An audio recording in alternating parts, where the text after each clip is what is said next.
I think we're at a little bit of an inflection point in human history right now. If you think about it, human beings have never been more connected to one another than we are today. Think about what types of information and who you're able to talk to instantaneously. I mean, I'm sure a lot of us have something like this that we're carrying right now that's connected to anyone else who's carrying something like this on the planet. So our lives are changing. How we live is being fundamentally affected by technology and by cyberspace. And what do I mean when I say cyberspace? It's really just one of these connected to another one. That's all a computer network is. And I happen to be connected to AT&T. Some of you may be connected to CenturyLink, Sprint. These are giant networks, and they're connected to one another, and on and on. So I think we're at a little bit of an inflection point in human history, because I think more than ever, how we apply our values in this new space, it's evolving and helping us and becoming an integral to the way we live and work. I think more now than ever, we can't treat it as separate cyberspace. That the way our values, our traditional values as a nation, now more than ever are really important. And so when we talk about things like freedom of speech, freedom to assemble, I think these things hold true in the digital space. And so as we go, I'd like you to think about that, because my personal view is I don't know that we've been doing a good job of applying our traditional national values in this new space, because I think it's sprung up very quickly. And many people treat it as something separate. They don't exactly know. I've seen this in Washington with very senior people. You know, this is an intimidating subject matter. I'll just say yes to whatever this general wants. I don't think we can do that anymore. I think we have to be active. I think we have to think about these things and think about how our values apply. I think, to date, we've maybe taken a little bit too much of a J. Edgar Hoover approach and not enough of a John Wayne approach. And I'll tell you what I mean, and hopefully at the end we can talk more about that. So before I start, why don't we just talk a little bit about some of the terms that we hear. So I mentioned cyberspace, networks connected to one another.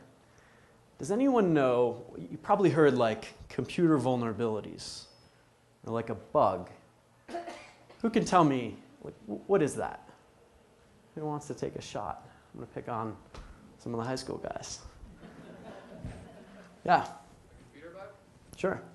Something that's in a computer system that's not behaving the way it's intended to behave. That's a great answer. So exactly, it's... Can you repeat the answer, please? Absolutely. So it's something in computer code or a computer system that is, it's a vulnerability or a flaw in that code, something that wasn't intended to be there. So rather than being perfect, you know, the way a lot of times this works, I work at a small software startup company, and we have a lot of interns who, you know, probably aren't a lot older than you guys. We're like, hey, you know, wouldn't it be great if this could do a map feature? And these guys would be like, oh, that'd be great. So they're playing video games, and they're coding, and they're drinking Red Bulls all night long. And at the end, they have this new feature, and inevitably, it has a lot of bugs. It has a lot of flaws. Well, all of those imperfections in the code are something that a hacker can take advantage of or exploit to make that computer program or that device do something that it wasn't intended to do in the first place. And that's really, when we talk about cyber threats, that's the heart of what we're talking about. And you know, often hackers get a bad rap. Hacker actually can mean somebody who works around a problem to find a solution. Doesn't take, doesn't use a system the way it was intended to be used, but tries to use it in a more creative way, or to use it to find a solution to a problem that may be had. So often when you hear the term hacker, it's somebody who's exploiting one of those flaws in the computer code, one of those vulnerabilities, to get the computer or the device to do something that it was never intended to do. We saw this with Stuxnet. Does everyone remember Stuxnet? Stuxnet was a very sophisticated computer exploit that was used to take advantage of a flaw. I won't say the company that had the flaw. Take advantage in a common operating system to be able to break in and change the centrifuge controllers in the Iranian uranium enrichment plant so that they would spin out of control or do something that they were not intended to do. Likewise, it could be a hacker who compromises your account, gets in, and does something that it wasn't intended to do, like perhaps send all of your friends a new advertisement for something. And then you have to say, no, my account was hacked, right? We've all had this. So often when you hear the term malware, that's exactly what we're talking about. It's a piece of computer code that's being used to manipulate devices and manipulate those vulnerabilities or exploit them. Now, there are, in general, 4 categories of threats in cyberspace. The first, and I'll start sort of on the low end or the less sophisticated end. The first are something that we've sort of called script kiddies. So a script is just an automated computer tool. And kiddies, well, that's because you can kind of download these things and anyone can kind of use them. So a lot of times we'll find like teenagers that are just messing around, trying to break into some system.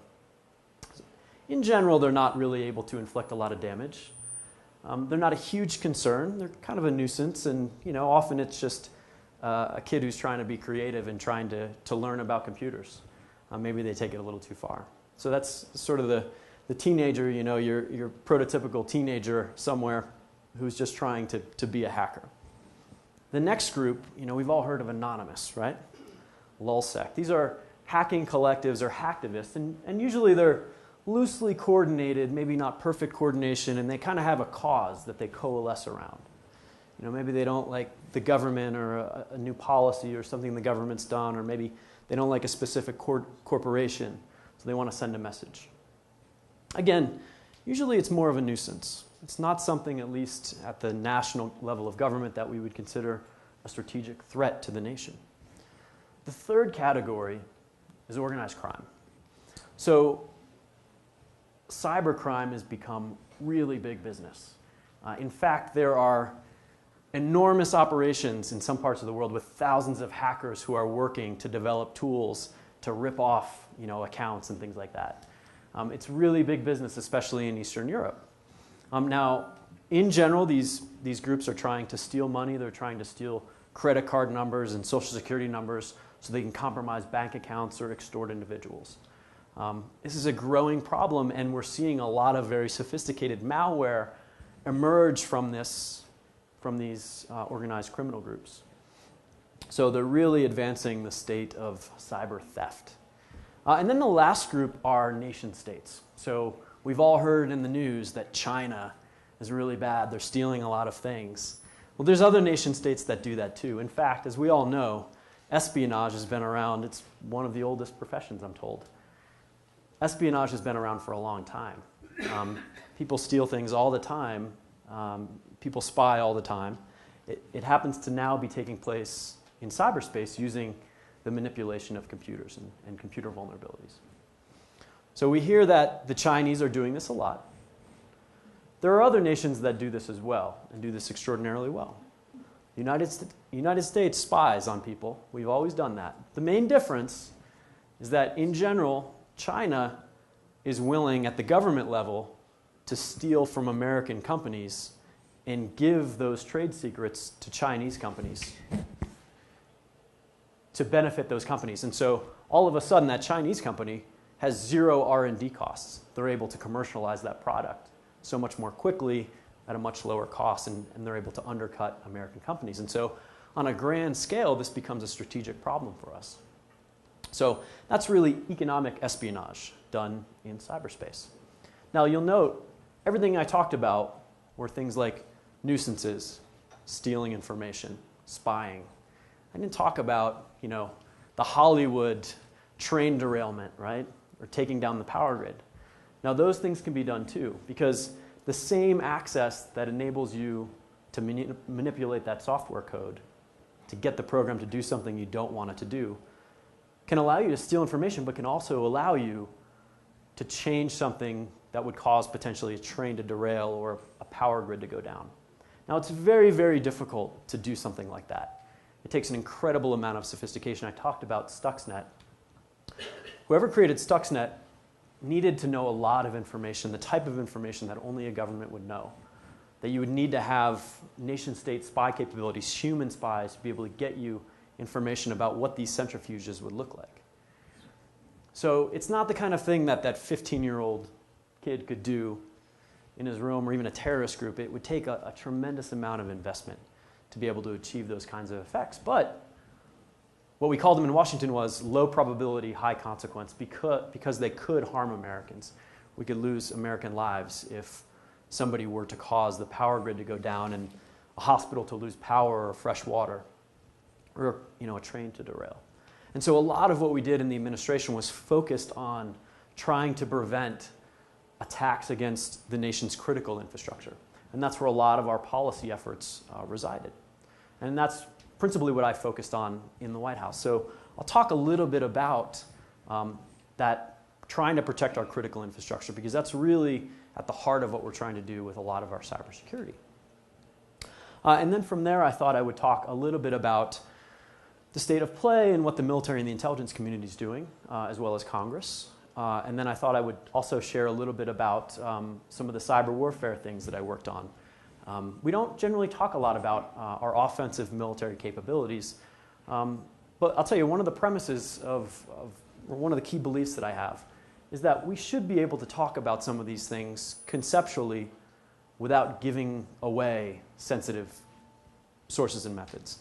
And so I think we can talk about some of these concepts to give you a sense of what your government's doing. I think that's really important. And I'll give you an example. I don't condone what Edward Snowden did. He had committed to the United States government that he would protect classified information, and he leaked it to the press. There were plenty of channels that he could have used within the government that perhaps would have taken longer, but that he could have used to express his frustrations and his views.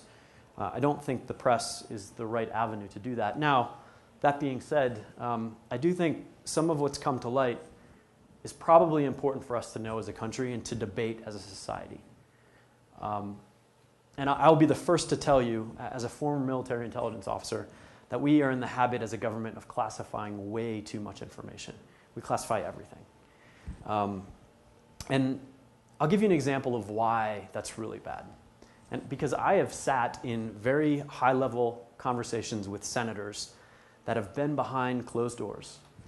And there has been, a military or intelligence community leader who has said to this senator or group of senators, I need you to give me these new legal authorities so that I can go and protect the nation. And they'll just say, okay, if you need this to protect the nation, then go for it. And it's because they find this subject matter intimidating. And it's behind closed doors. No one's going to know that they just gave these guys a rubber stamp, but it happens. And so I think we need to be asking better questions of our elected representatives so that they give us better answers and that they are also asking better questions. And I think that level of transparency and be able to talk about things conceptually is really important in this space. Because as we've now learned, cyberspace is not that foreign. It's devices. Now, maybe yours isn't as customized as mine is with the cracked screen. Maybe it is. But we all have these, and it's becoming a central part of our lives. So we need to be able to talk to our elected leaders, and we need them to be able to represent our values. So let me talk a little bit about protecting critical infrastructure, and then we'll get to Congress, and we'll talk a little bit about what we're doing in foreign spaces. And I'll tell you a little bit about an idea I had that I wrote about in the New York Times. And then, hopefully we can just get into some Q&A, but stop me if there's anything you want me to expand on. So we were focused, we wanted to figure out how to make sure the companies, only the most important ones that are protecting the power grid, our fresh water, our transportation systems, don't have those software holes that they're not proactively trying to address.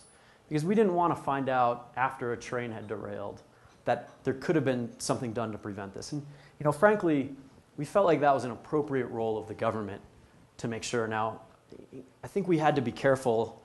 We couldn't tell these companies exactly what to do because the government's always going to be a step behind, especially when it comes to technology.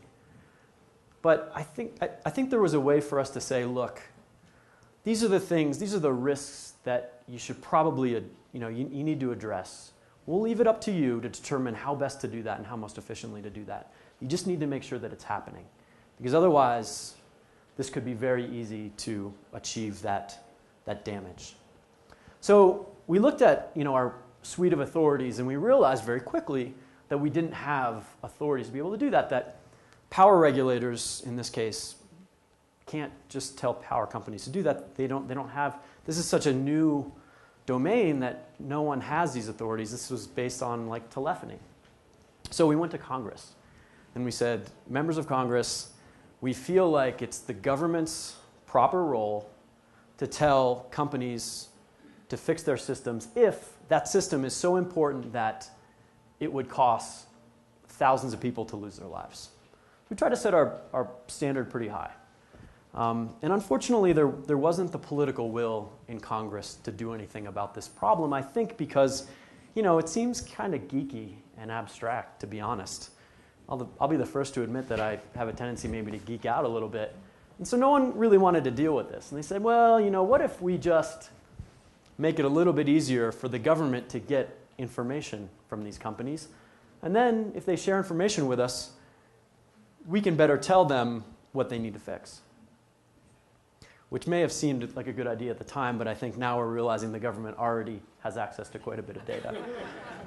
So I don't know if there's going to be the political will for that either, but we realized in that debate that privacy and civil liberties is really important.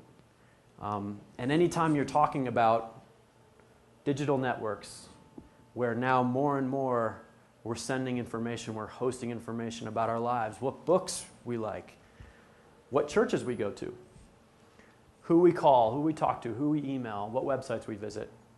Maybe in the past, telephony call records, telephone call records, which used to be metadata, wasn't so bad for the government to get. It wasn't so intrusive.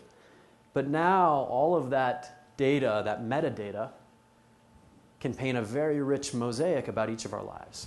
You can tell somebody a lot about us. So it seems like it's a little bit more intrusive. And again, I wonder if we're really applying our Fourth Amendment values and our freedom of speech values to this space.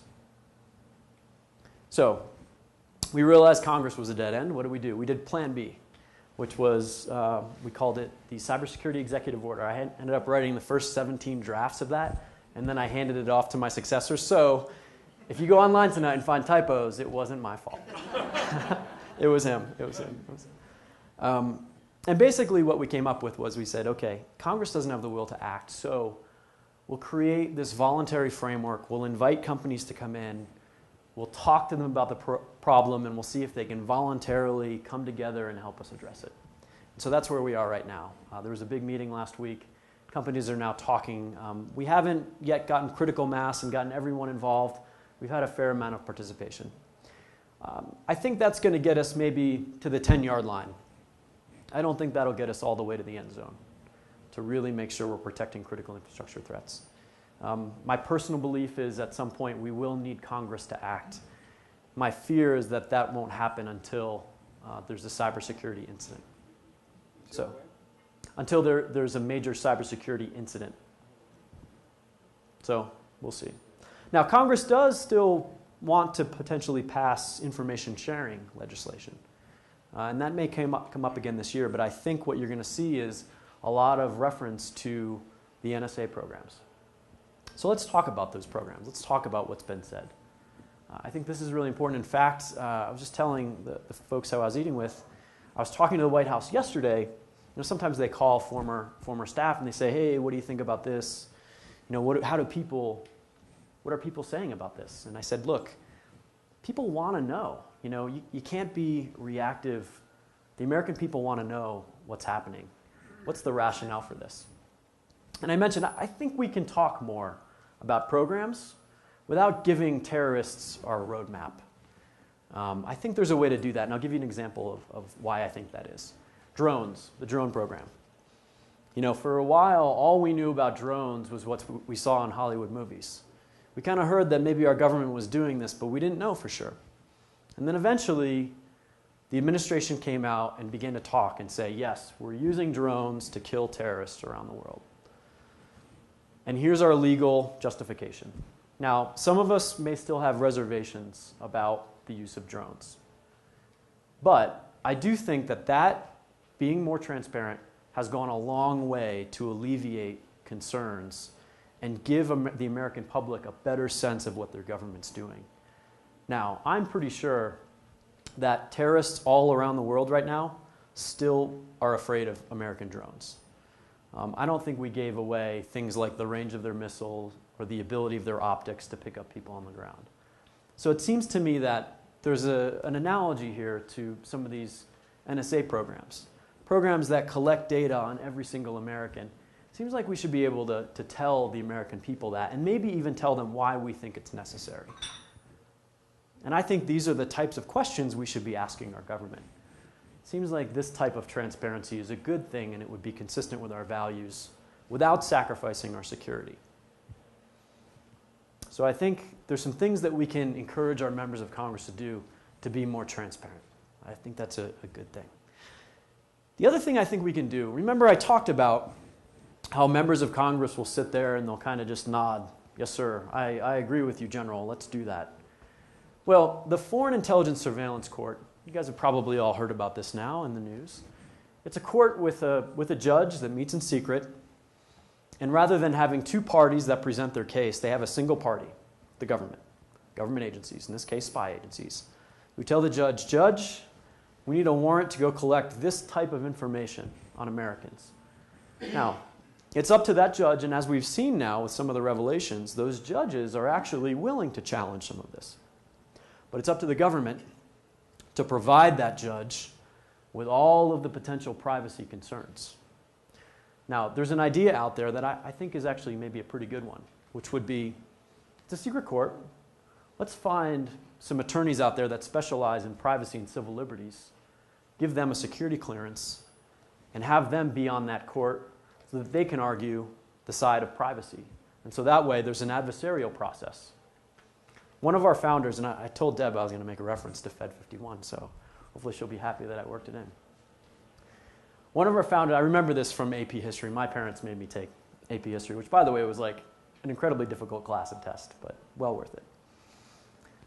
James Madison wrote in Fed 51, one of our framers, that this system of government relies on ambition made to counter ambition.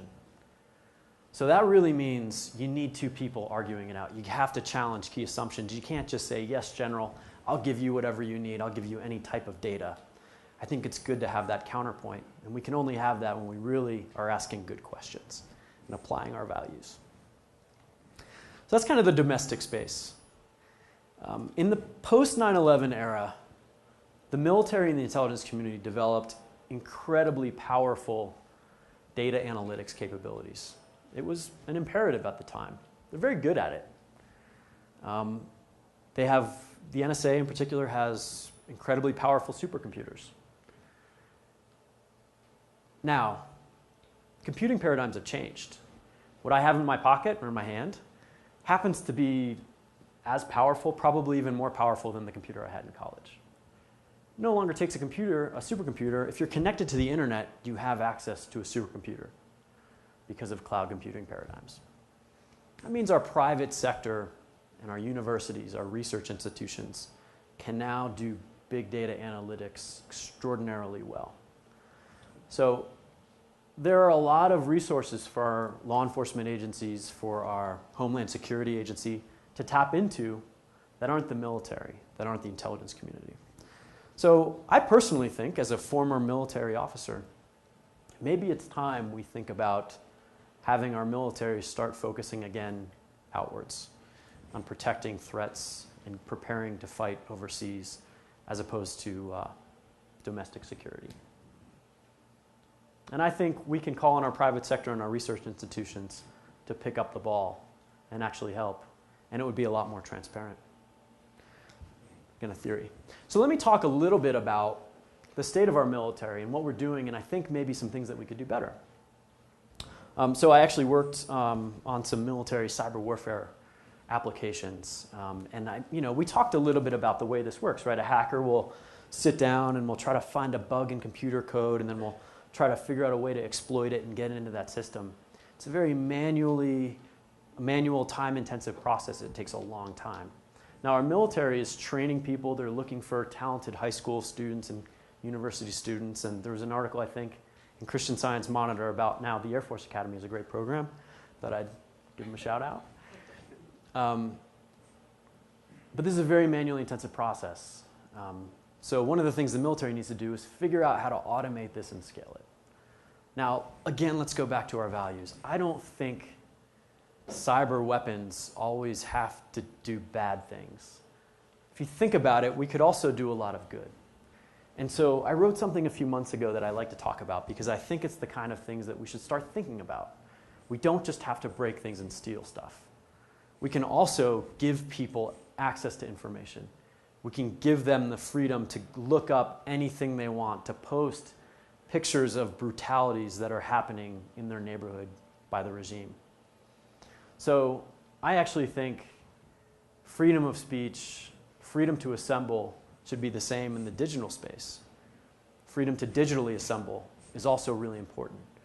And that can be provided with internet access. Our military is actually really good at doing this for like humanitarian relief. The way we worked with, when I was in Iraq, we worked with Sunni tribesmen who were moderate. We worked to empower them. We gave them communication tools. We helped them protect themselves. We trained them. And now, listen, I'll be the first to admit, Iraq has a long way to go. To be honest, I wasn't crazy about going there in the first place. But a lot of those moderates who we work to empower are an incredibly stabilizing force there and are an enduring force. So think about, especially if we could use cyberspace to do some of this, to empower the moderate Syrian opposition to have a voice, to share maybe atrocities that are happening, to make their political moderate voices heard above those of the radical groups that are trying to move in. Imagine what kind of a positive effect that could potentially have.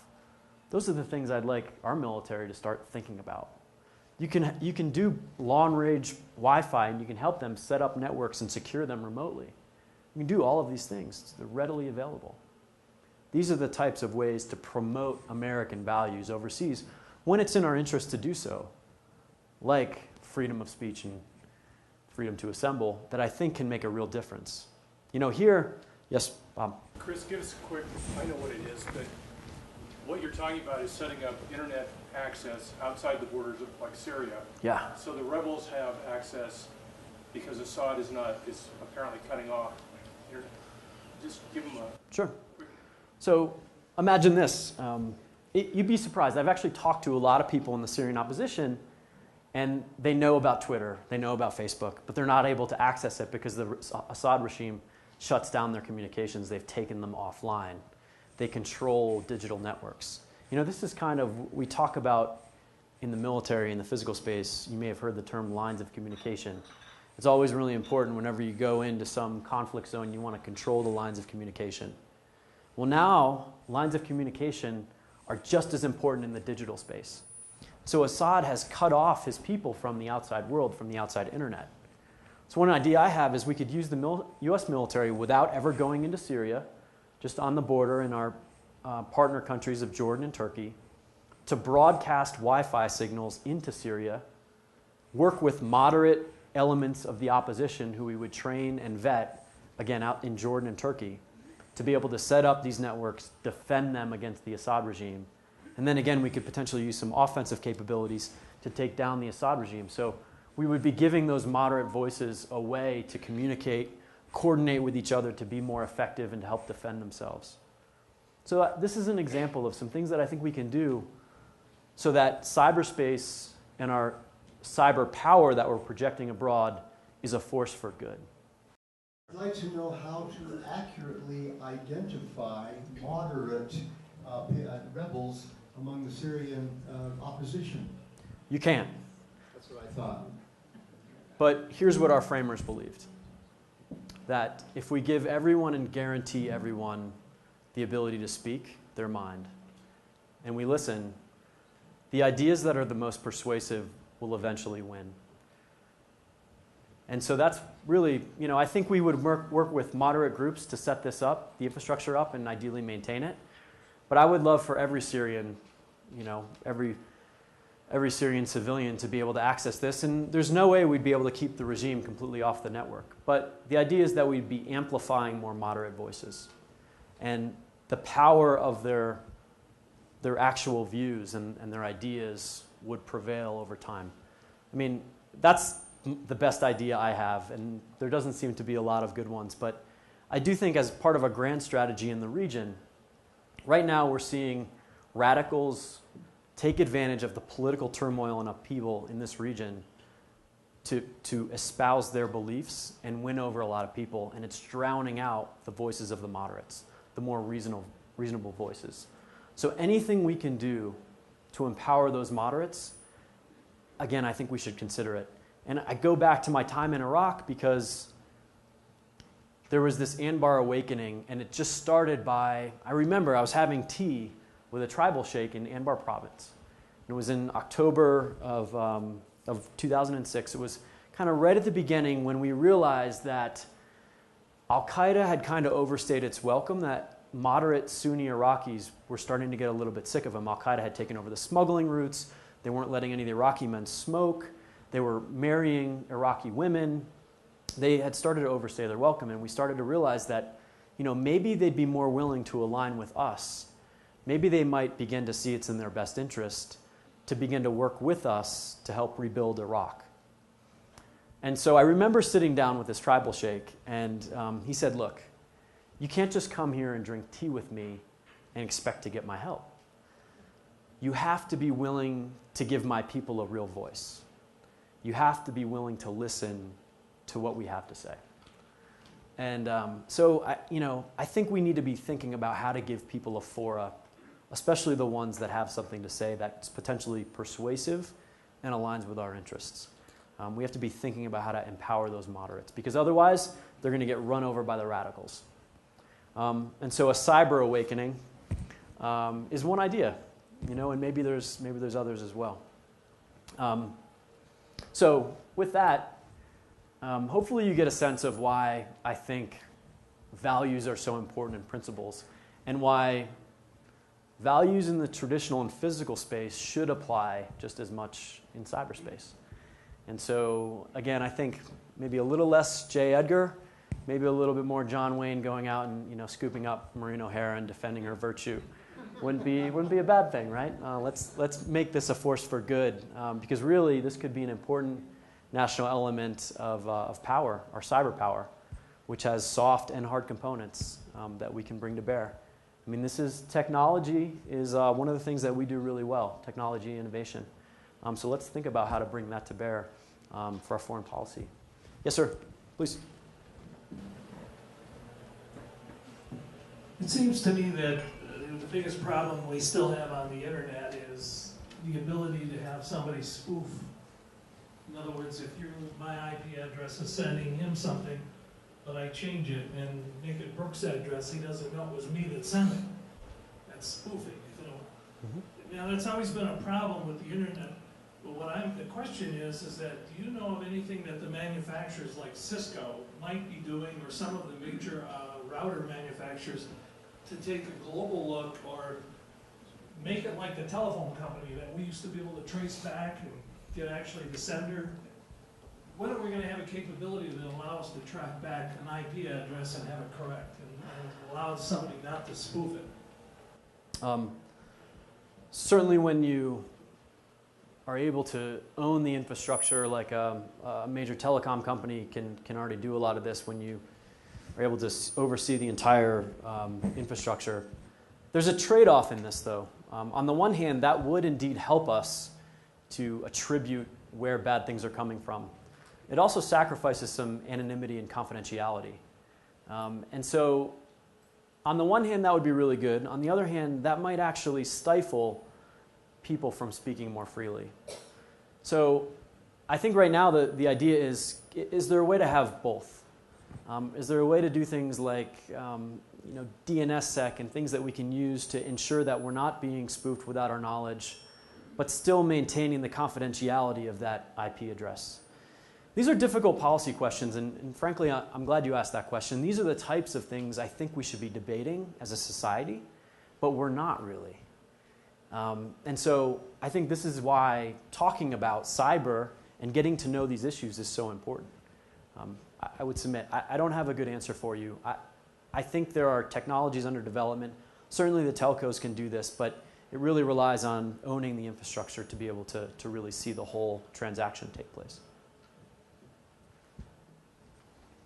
You mentioned to me, I see these as very largely Western ideals, and I'm wondering, these aren't shared internationally, but the cyberspace is, and I'm wondering if you could elaborate on how we would do that. Yeah, you're absolutely right. Not all governments agree with the idea of internet freedom. And it's not perhaps always appropriate for us to force our values on other people. But on the other hand, when there are people who want it and want our help, I do think it's appropriate when our interests align. And I think at least in the case of Syria, that's a good example, and maybe even in Iran. And it's not without risk. I'm not in the business of forcing my beliefs on anyone. But I do think that in our country, we've seen the benefit of giving people a voice.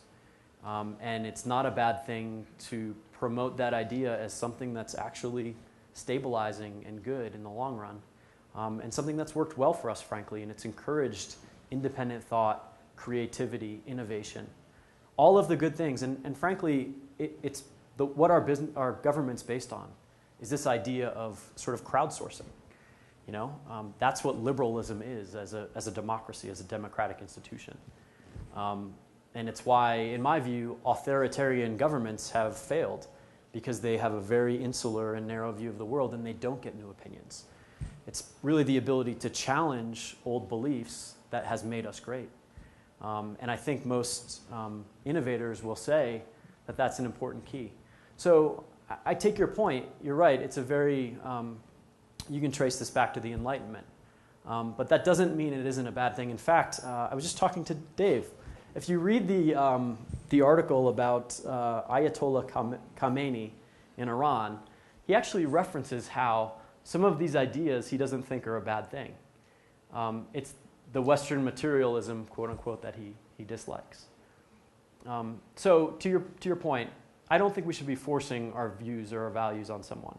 But I do think that, much like we have been in the past, an arsenal of democracy, we should be an arsenal of internet freedom when people want it. Given your description of how complex the Stuxnet virus was, and the fact that there are complex systems like that out there, why we haven't heard about a big investment bank or the New York Stock Exchange, or why there hasn't been a successful attack, given the complexity of the available software? And do you think it's likely that, in fact, we'll be able to stay ahead of those that are attempting to bring down, for example, financial services business and stuff? It's a great question. So on the one hand, I mentioned that this technology, the attack tools and hacking tools are becoming much easier to use, much more widely available. In fact, you can go and you can hire somebody online easily to do a lot of this for you. It's amazing. So on the one hand, a lot of this is becoming easier, so kind of the barriers to entry are lowering. On the other hand, we're getting better at our defenses, and in particular the financial sector, because they have a lot to lose. So a lot of the big banks and financial institutions do cybersecurity really well. And in part, that's because it's now become a material risk that's reportable to shareholders. So they're being held accountable by their shareholders. So that's part of the story. The other part of the story is sometimes when there's a high-level breach, it's not always in a company's best interest to report it to the public, because it can have a reputational impact. For example, if you were about to choose between a couple different banks and you heard one of them just had a major cyber intrusion, you might go with the other bank. So sometimes that plays into this as well. But Stuxnet was really hard to do. And breaking into a bank database, the back-end systems of a bank, would be incredibly difficult. Now, we've heard some things recently about denial of service attacks that have taken down bank websites. That's not what I'm talking about. That's a nuisance. And frankly, denial of service, even though some of these have been relatively sophisticated for denial of service, that's still like Bush League kind of stuff compared to Stuxnet. So having a destructive attack against a financial institution or another part of critical infrastructure, really, really hard to do. As I mentioned, very low probability, but high consequence. If you could get in and take down the entire financial system, even for a day, that would have enormous economic implications for our society. So it is something that we need to make sure that companies are doing to protect themselves. Financial institutions, by and large, are doing a very good job of this today. Excuse me. I'd like to try to get a quantitative response from you on 3 levels of threat. Okay. What is the level of threat to our national security on a scale of 1 to 10 with respect to what Snowden has taken as going to release? Number 2, what is the threat level on individual privacy with respect to the recent disclosures in NSA? And number 3, what is the general threat level of our critical infrastructures right now? And why you rank them the way you do? Oh.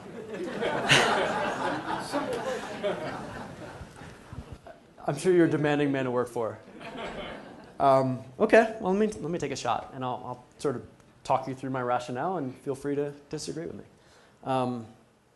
So the first was on what Snowden took. Yeah, probably going to do some harm. I think what we've seen, hopefully, is that some of the major press publications have been a little bit reluctant to publish some of the details. And I understand that they're giving the White House and the National Security Agency a heads up so that we can pull people out of harm's way if that comes into account. Look, ultimately, I think it's going to make us stronger as a society.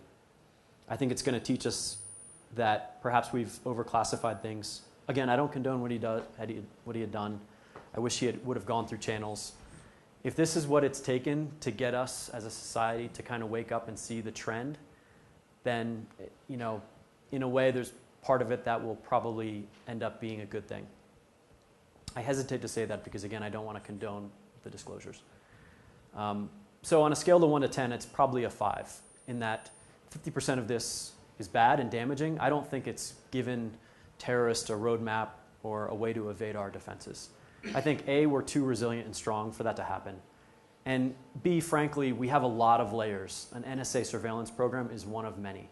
We also have very vigilant people that we've trained. We have people overseas. We're doing a lot. You don't just have one layer of security, you have many. You always want to have multiple layers. So 50-50. In terms of the second one was,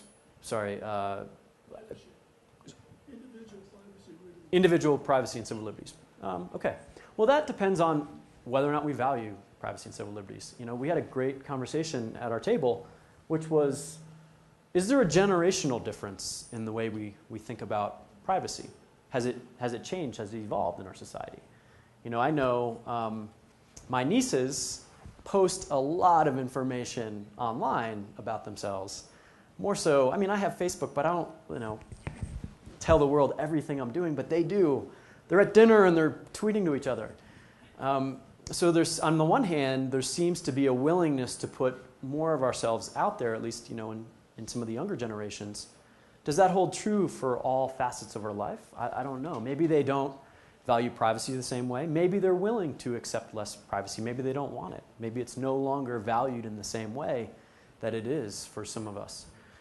So this is a long way of me saying maybe it depends. It depends, I think, on how much individually we value it. I will say I think that there's a pendulum that swings back and forth in this country, and that it's probably swung to the side of security, and maybe now we're questioning whether we've really got that balance right. So again, maybe somewhere in the middle. Maybe we didn't realize that our privacy was under threat the way it potentially is now. And maybe it's something that we'll value more. And then the last one was our threat to critical infrastructure. This is a good question. I get asked this a lot. People ask me what keeps people in the White House up at night about this. And this is it. This legitimately keeps the National Security Advisor and the President up at night.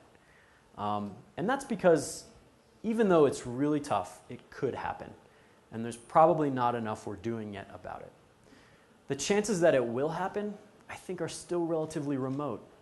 Where it would really matter is if there were a tense diplomatic situation overseas. Let's say something happened in the South China Sea, a dispute over an island chain, and all of a sudden diplomatic tensions were high.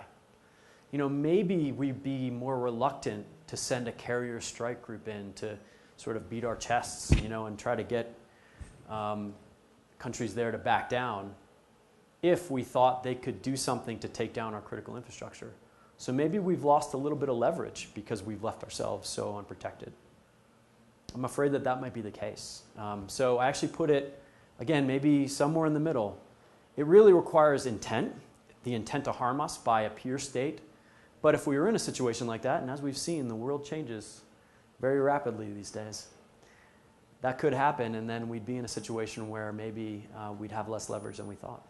I was aware, I think, that Stuxnet was planted on the controlling software in Iran by the internet.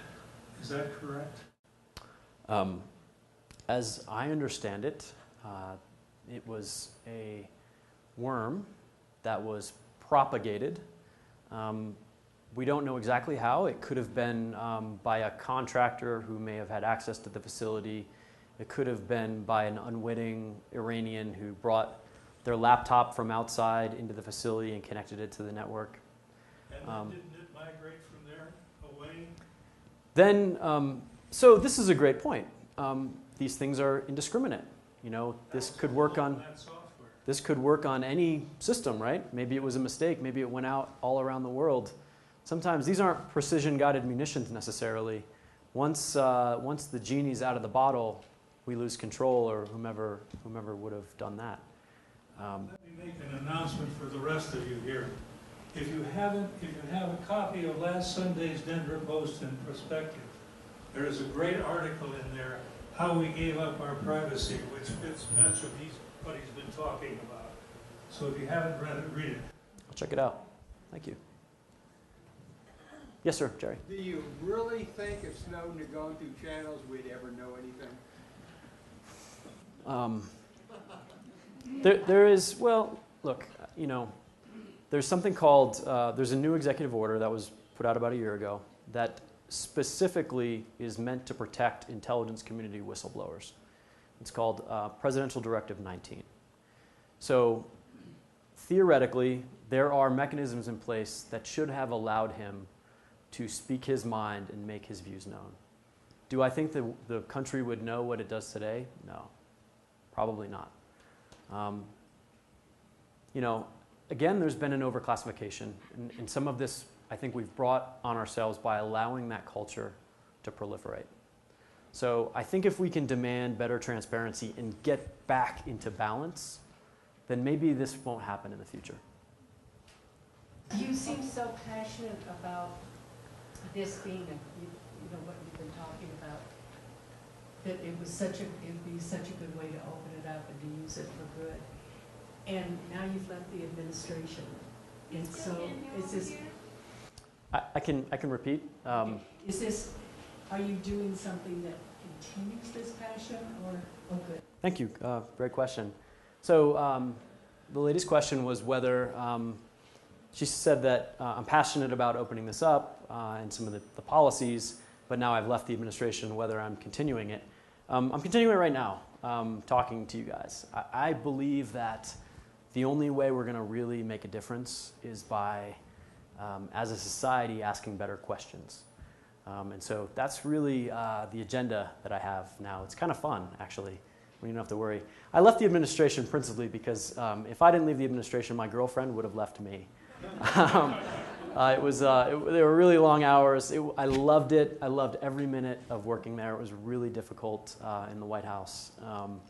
But there were a lot of people there who genuinely wanted to just do good and to prevent bad things from happening. So it was a tough decision to leave.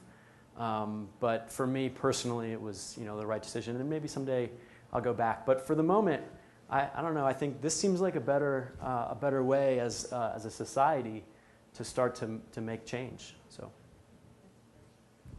we'll see. Yes, sir? I've been trying to figure out two things. One, what's the world going to be like, and it already is, when you have no privacy? I mean, it's not something, actually what Snowden did really alerted me to the fact that, you know, from birth now we have our national identity card, they're going to digitize some health records, or digitizing the school records, or you have your finances. So we're really moving towards a police state, and when, before this came out, in the Obama administration, the press got attacked. And, but the one thing I thought that was more an intimidation of bureaucracy, is not to talk to anybody who are watching you. So what we're getting more of is much more closed society, much more state society. I know no way to get away from ever getting back to having a sense of privacy. What's your thoughts? If we value it, the government should reflect our values as a society. And if we demand more transparency from our government, and it starts with Congress, right? And with the president as well. But, you know, there are town halls. We should be asking questions. You know, this is an institution in America. The ability to ask questions and have people be held accountable for answering you. And I fundamentally do feel that my Fourth Amendment right is not as strong as it could be and it should be. It's not as strong as doesn't feel to me that it's consistent with what our framers envisioned. But I'm going to try to do what I can to build awareness and to hopefully get us all to ask better questions. And I think as a society, my sense is, just based on my time in Silicon Valley, the trend that we're starting to see is people want more control over their data. In fact, there was just a report by a group called ITIF. They're the Information Technology Innovation Foundation. They're a think tank, nonpartisan. They came out with a study that said, because of the NSA programs revealed by Edward Snowden, US companies that provide cloud services, so think about your online mail, your online data storage, those companies now are going to probably lose up to $35 billion over the next 3 years, because people around the world are not going to want to choose US companies because of the fear that the US government will have access to that data. So on the one hand, I think there's a good news story here, which is all of a sudden now tech businesses find that this is becoming a real problem. It's not just citizens like ourselves that have a concern. Now all of a sudden the business community is saying, wait a minute, maybe the government's gone too far. Maybe we need to start lobbying for more privacy protections and data protections and transparency, because our users are starting to demand it. So it's not just what we're demanding of the government. We're also seeing the demand signal in the tech community of consumers of technology that want more control and transparency about how their data is being handled. I don't mean this to be overly optimistic. I agree. I think it's troubling. But I do think that there is a good news piece here, which is I do think there's an ability to change and at least get the pendulum back swinging toward the center or away from a lack of privacy. I thank you very much, sir, for a very, very good presentation. Thank you, sir. Along the line of what this gentleman asked you and your response, today I was listening to National Public Radio, I guess, and there was a comment about the usage of Facebook and Twitter in Syria. And apparently there are a number of people that are able to enter into Twitter and Facebook using proxies. In other words, using these encoded areas. I'm not really too sure what.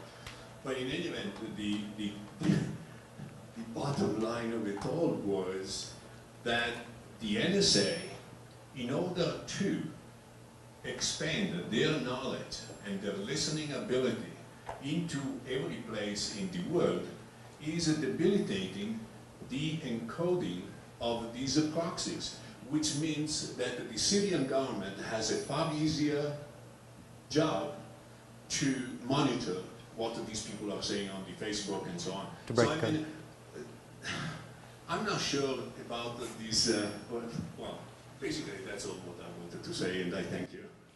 Well, let me comment on that.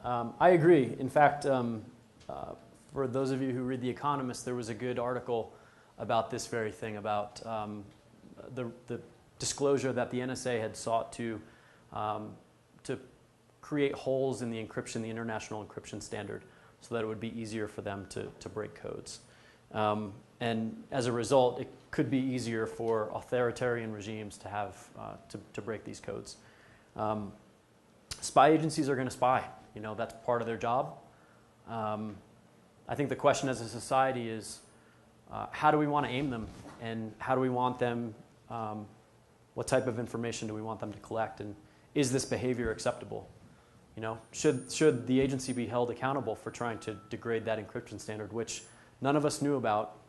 I certainly didn't know about, and all of a sudden, all of our financial transactions could be at risk. I think this is a good example, though, of where more transparency and getting our elected overseers of that agency to ask better questions may have made a difference, and in the future may actually thwart some of that unhelpful behavior. And also, you know, so for me, that doesn't reflect my values as an American. I'd actually prefer for those Syrians to be able to have encrypted communication. So why are we breaking that? It doesn't seem like it's very consistent with, you know, our traditions. I'd like to let them know, and you know, hopefully, if that troubles you, you will as well. Thank you. And for our last question? So you talked a lot about how our cyber security powers in the U.S. government is capable of doing a lot of good. But right now we see it very much limited towards espionage and towards counter-espionage, and moving against state actors rather than supporting maybe civilians within that state. Could you elaborate on the U.S.'s ability to use our cybersecurity efforts in a positive manner? Sure. We do some of this, but you don't hear about it. It's, you know, it's not sexy enough to make a good press story. We do it mostly at small scale. You know, we'll teach dissidents how to use encryption standards, which until recently we thought were pretty good. We'll give them communication technology to help them use proxies and go outside of government-controlled networks. You know, there have been stories about the U.S. helping Iranian dissidents and even helping Chinese dissidents get around firewalls. These to date have largely been led by the State Department and some of the other ones maybe by the CIA. I would actually prefer this be done on a much larger scale, and rather than be done clandestinely, I'd rather us be more open and let the world know that we're doing it because we think it's the right thing. And I think that's the major difference, and maybe one key policy thing that we could drive toward that would really make a difference. So rather than small-scale efforts, let's help on a campaign scale. So hopefully that's your question. I'm happy to stay behind and talk to whomever if anyone has more questions.